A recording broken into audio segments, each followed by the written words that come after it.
नमस्कार दोस्तों, आपका एलएलबी का सिर्फ क्लासेस में स्वागत है। कैसे हैं आप? उम्मीद है कि आप अच्छे से होंगे, अच्छे से अपनी पढ़ाई और सेहत का ध्यान रख रहे होंगे।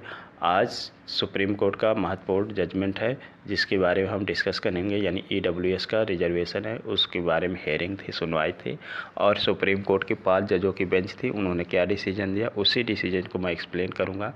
जब भी आप आरक्षण के बारे में कुछ भी बोलते हैं तो कुछ आगे पीछे हो ही जाता है और मेरा सिर्फ उद्देश्य आपको सुप्रीम कोर्ट का डिसीजन समझाना है और उसमें से मेरे कुछ भी एडिशनल शब्द नहीं रहेंगे। सिर्फ सुप्रीम कोर्ट ने जो भी जजमेंट दिया है उसका मीनिंग मैं या उसका एक्सप्लेनेशन करूँगा।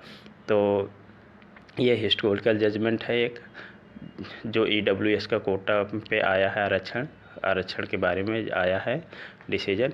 तो supreme court held that the 10% EWS to protest, यानी 10% जो आरक्षण दिया है उसको प्रोटेस्ट किया है सुप्रीम कोर्ट ने और कहा कि ये जो है, जो कॉन्स्टिट्यूशन बेसिक स्ट्रक्चर है, हमारा संविधान का बेसिक स्ट्रक्चर है, उसको ये कभी वायलेट नहीं करता और ये कास्ट सिस्टम को भी बढ़ावा नहीं देता है 10% आरक्षण।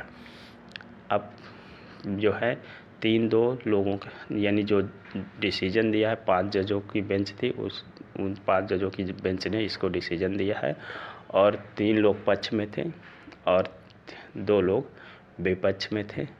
ये 3-2 से डिसीजन आया है और जो सरकार थी 2019 में ईडब्ल्यूएस आरक्षण लेकर के आई थी और संविधान में 103वां संविधान संशोधन किया था। अब 103वां संविधान संशोधन किया था और संविधान के जो आर्टिकल हैं, आर्टिकल 15 और आर्टिकल 16, इसमें आर्टिकल 15 का सब क्लास 6 जोड़ा दिया था और 16 का सब क्लास 6 जोड़ दिया था। आगे देखते हैं। और ये केस का नाम था जनहित अभियान वर्सेस यूनियन ऑफ इंडिया। अब इसका आगे देखते हैं।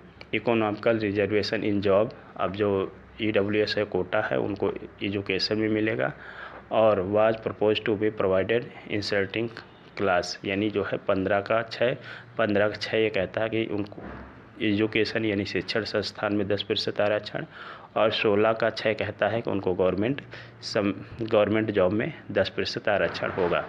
अब पहले से आरक्षण कितना मिल रहा है तो 15% आरक्षण एससी को है, एससी कैटेगरी के लोग पा रहे हैं और 7.5% शेड्यूल्ड ट्राइब एसटी के लोग पा रहे हैं और ओबीसी का आरक्षण 27% है, ईडब्ल्यूएस का 10% हो गया और तो ये हो जाएगा, यानी ये हो जाएगा 15, 27, 42, 15, 27 जो है 42 हो जाएगा, 42 और 7, यानी 42 और 7.5 यानी हो जाएगा 49 और 10 यानी 59%, यानी 59% हो गया। तो अब एक केस था, जो केस था उसमें देख लेते हैं। अभी बताऊंगा वो केस में जिसमें कहा गया है कि किसी भी तरह से आरक्षण हो 10% से ज़्यादा नहीं होना चाहिए, आरक्षण की जो सीमा है वो 10% से ज़्यादा नहीं होना चाहिए, लेकिन ये 59 यानी लगभग 60% आरक्षण पहुंच रहा है। तो देखते हैं उस डिसीजन का वायलेशन होता है कि नहीं। तो chief justice of India U U Lalit और रविंद्र भट्ट ये विपक्ष में थे और दिनेश महेश्वरी, बेला त्रिवेदी और जेपी सर ये जो लोग जो थे ईडब्ल्यूएस में के पक्ष में थे। अब जस्टिस त्रिवेदी ने कहा कि अनइक्वल हैं can not be treat equal, जो अनइक्वल हैं उनको जो है इक्वल के जैसा ट्रीट नहीं किया जाएगा। एससी एसटी और ओबीसी को पहले से आरक्षण मिल रहा है और ये can not be trade equal with the जो ईडब्ल्यूएस हैं उनको इनके बराबर जो है ट्रीट नहीं किया जाएगा और treating unequal equally violation equally under the constitution.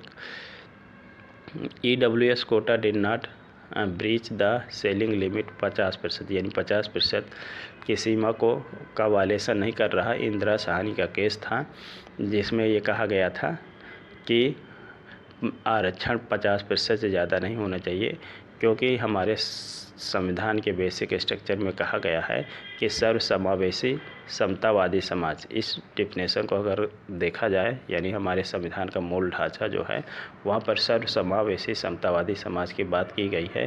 तो जब ये सर्वसमावेशी समतावादी समाज की बात होती है तब सबको इक्वल लाना हमारे संविधान का मूल उद्देश्य है।